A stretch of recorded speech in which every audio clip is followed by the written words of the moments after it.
हाँ भाई, समझ आ गया मतलब। तो मेरे बच्चों, मैंने आपको वैक्सीन के बारे में बता रहा था।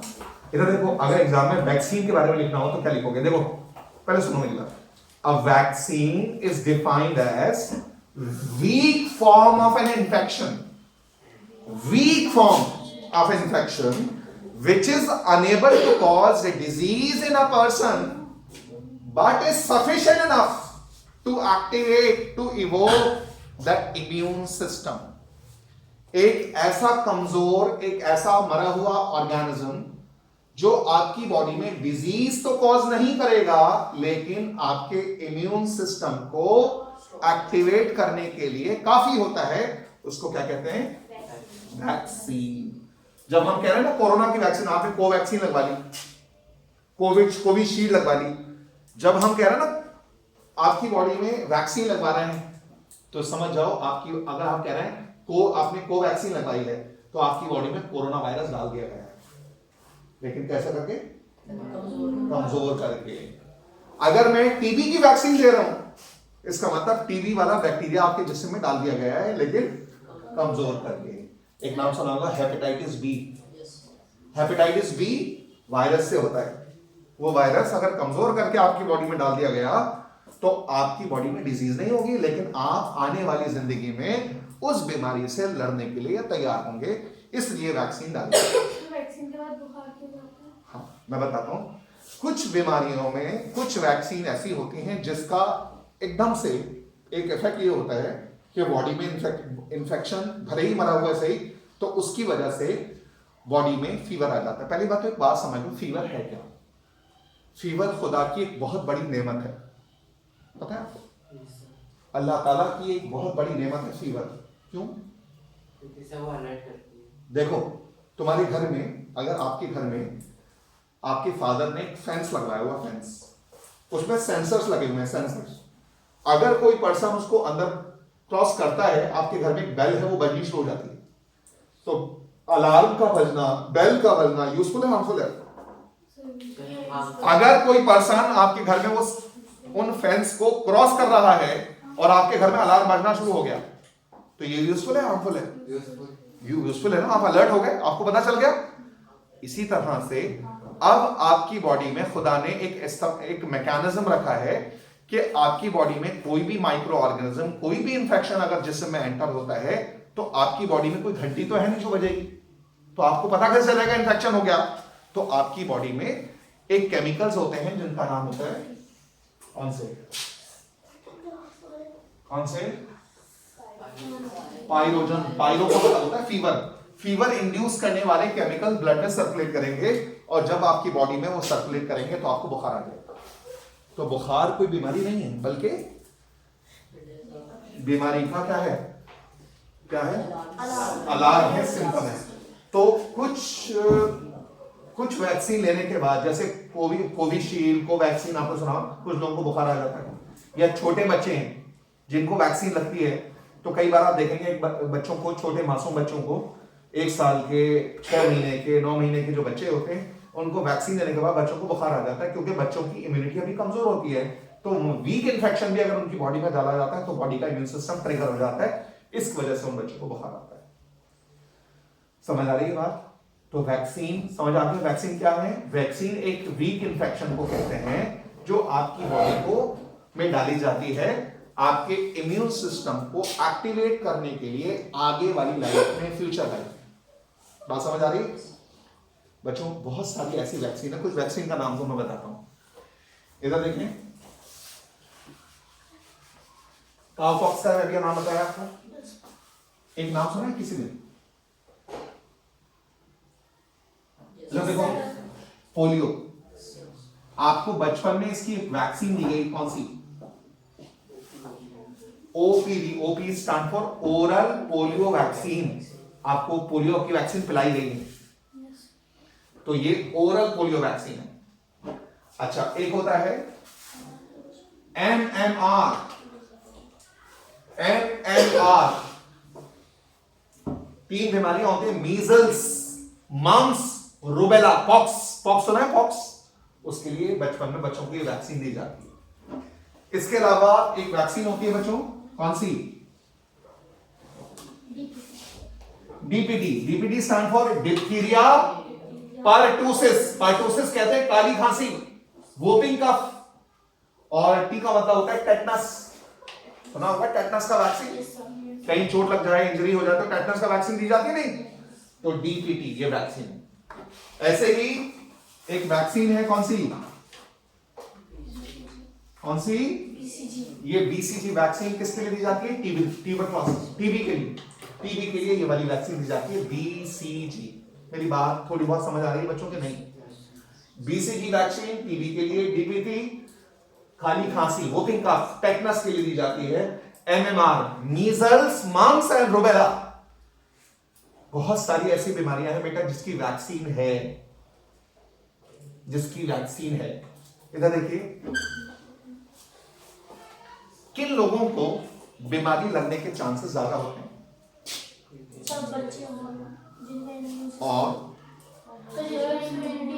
इधर देखो मेरी बात सुनो, तुम मान लो तुम एक नर्स हो या तुम डॉक्टर हो हॉस्पिटल में, तुम्हारी रोजाना अलग अलग आईसीयू में भी जाना होता है, ओपीडी में भी पेशेंट्स को देखने होता है, और मरीजों को वार्ड में जाके चेक करना होता है, तो जाहिर है किसी पेशेंट को बैक्टीरियल डिजीज है, किसी को प्रोटोजोअल डिजीज है, किसी को वायरल डिजीज है, तो अगर आप उस पेशेंट से मिल रहे हैं तो मुमकिन है वो बीमारी आपको ट्रांसफर हो सकती है, तो उसके लिए एक तो आपकी इम्यूनिटी अच्छी होनी चाहिए, एक तो आपकी इम्यूनिटी अच्छी होनी चाहिए, और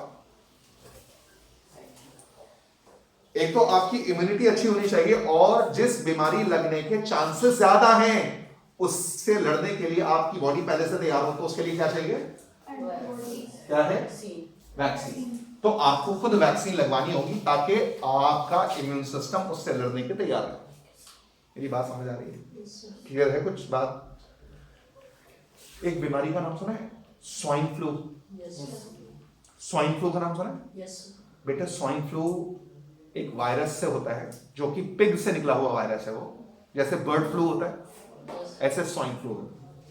अगर मान लीजिए किसी शहर में किसी कंट्री में स्वाइन फ्लू फैला हुआ है, और इधर देखो आपको वहां पे भेजा रहा है मरीजों को इलाज के लिए, तो आपको सबसे पहले क्या करना पड़ेगा, अपनी खुद को बचाव के लिए अपनी वैक्सीन लगानी पड़ेगी। आप पेशेंट को इलाज के लिए जा रहे हो तो खुद प्रोटेक्शन भी तो लोगे, पीपीई किट भी पहननी पड़ेगी और अपने अंदर वैक्सीन भी लगानी पड़ेगी ताकि आपको वो इन्फेक्शन आपको ना लग जाए। मेरी बात समझ आ रही है नहीं?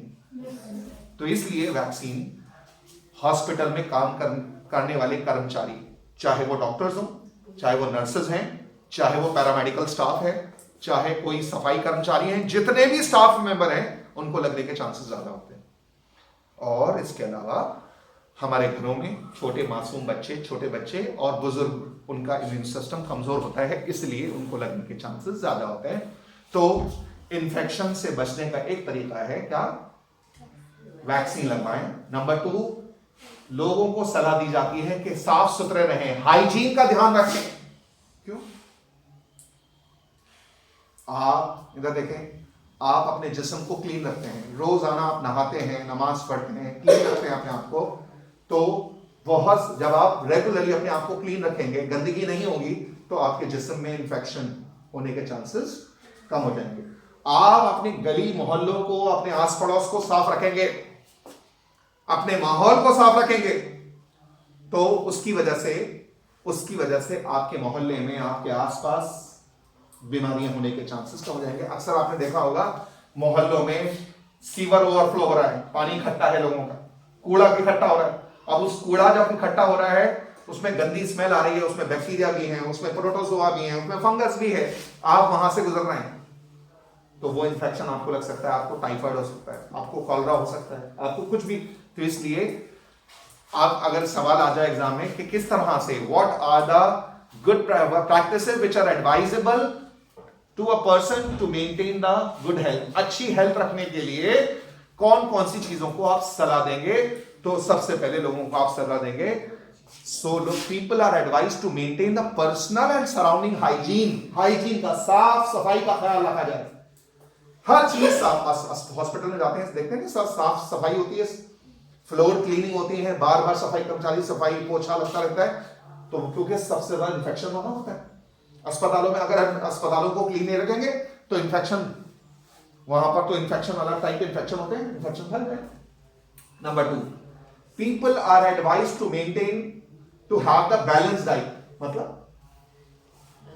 अगर आपको इन्फेक्शन से बचना है तो बैलेंस डाइट भी लेना जरूरी है। क्या मतलब?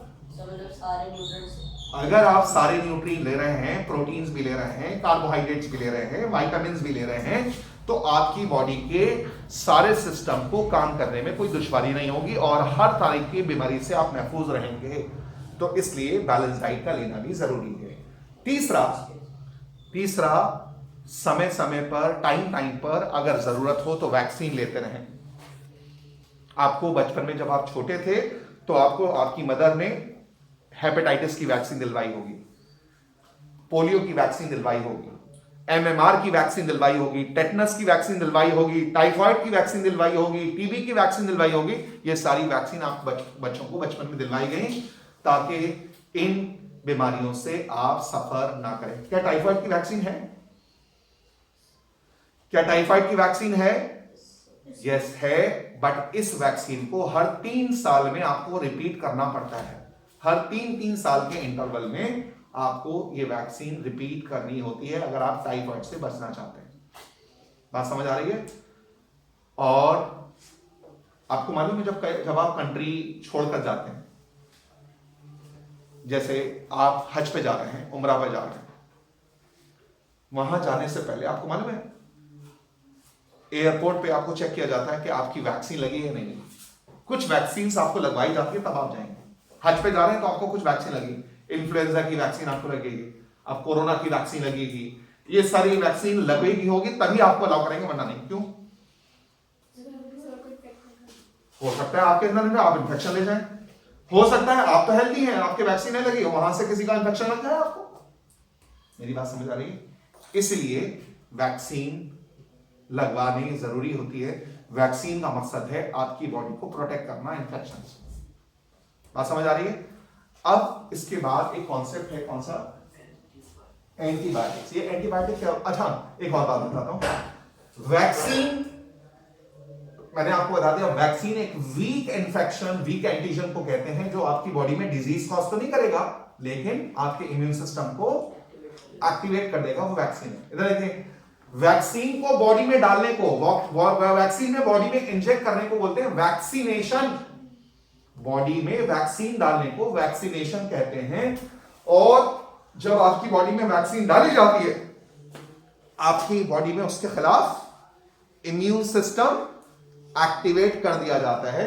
वैक्सीन डालकर आपके इम्यून सिस्टम को एक्टिवेट करने को कहते हैं इम्यूनाइजेशन। दोबारा सुनो, वैक्सीन डालने को क्या बोल रहे हैं? वैक्सीनेशन। और वैक्सीन डालकर कुछ दिन के बाद आपके अंदर उसकी बीमारी के खिलाफ इम्यूनिटी तैयार हो गई, उसको कहते हैं इम्यूनाइजेशन। 2 वर्ड में समझ लेना, वैक्सीन डालना, वैक्सीनेशन। वैक्सीन डाल के इम्यूनिटी को एक्टिवेट करना क्या कहलाएगा? वैक्सीनेशन। वैक्सीन इंजेक्ट करना, वैक्सीन डालकर तुम्हारी बॉडी की इम्यूनिटी को रेडी करना, दैट्स कॉल्ड द इम्यूनाइजेशन। मेरी बात समझ आ रही है बच्चों को? समझ आ रही है बात? तो बहुत सारी वैक्सीन आप लोग जानते हैं, स्वाइन फ्लू की वैक्सीन है, टीबी की वैक्सीन है, उसकी चिकन पॉक्स की है, एक होती है स्मॉल पॉक्स, उसकी वैक्सीन होती है। तो वैक्सीन देने का मकसद है आपको आने वाली टाइम में आपकी इम्यूनिटी को ट्रिगर करना, उस इंफेक्शन से बचाने के लिए। अब आप सुनिए, अब इंफेक्शन हो गया आपको, इधर देखें, ये वैक्सीन तब देनी होती है जब इंफेक्शन आप हेल्दी हैं। बीमार होने पर है वैक्सीन नहीं दी जाती। मान लीजिए आपके पास कोई पेशेंट आया जो किसी बीमारी से सफर कर रहा है, तो उस बीमारी से सफर करने वाले पेशेंट को वैक्सीन नहीं दी जाती, वैक्सीन आगे के लिए दी जाती है। लेकिन आप, तुम्हारे पास कोई, मान लीजिए आप हॉस्पिटल में डॉक्टर हैं, आपके पास कोई पेशेंट है, उसको वो बीमारी है, बहुत बीमार है, तेज बुखार भी है और उसको बहुत सारे सिम्टम्स आ रहे हैं। अब आपको उस पेशेंट को बचाना है, तो उसके लिए हम आमतौर पर क्या करते हैं? एंटीबायोटिक्स। एंटीबायोटिक। अब ये एंटीबायोटिक्स क्या है सुनो, एक नाम सुना है बच्चों?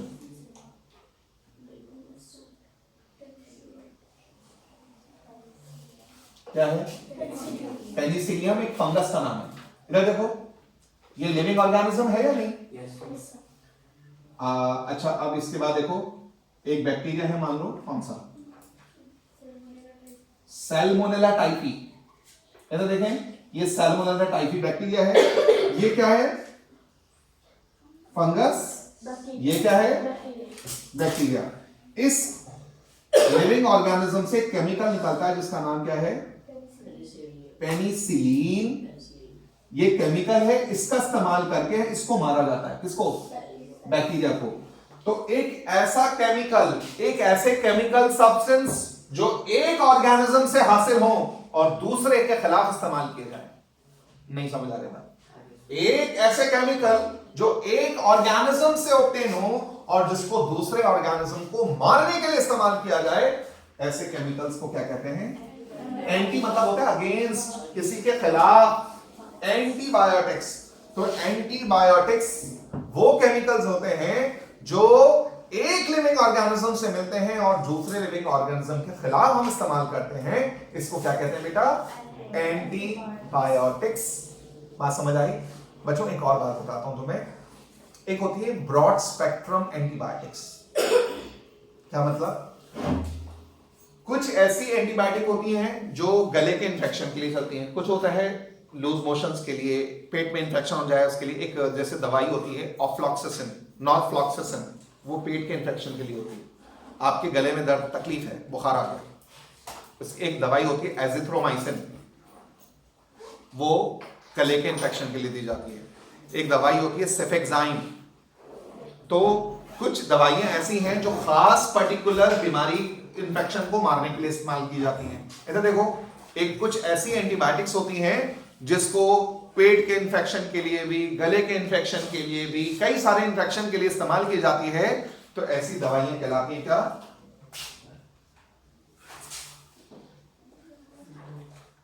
क्या कहलाते हैं? क्या कहते हैं? Broad spectrum antibiotics. Broad spectrum antibiotics कहते हैं जो बहुत सारी बीमारियों के लिए एक ही दवा काफी होती है। मैं आपको इसका एग्जांपल दूं। एक दवा होती है, एक एंटीबायोटिक होती है जिसका नाम होता है एमॉक्सिलिन। एमॉक्स एक दवाई होती है, एमॉक्स या एमॉक्सिलिन। एमॉक्सिलिन एक एंटीबायोटिक है जो इस कैटेगरी में आती है। कौन सी? Broad spectrum antibiotic. एक और चीज, बस मुझे एक चीज बताता हूं। और मान लो एक पेशेंट है जिसको फूड पॉइजनिंग हो गई, बहुत ज्यादा लूज मोशंस और वॉमिटिंग हो रही है और बुखार आ रहा है।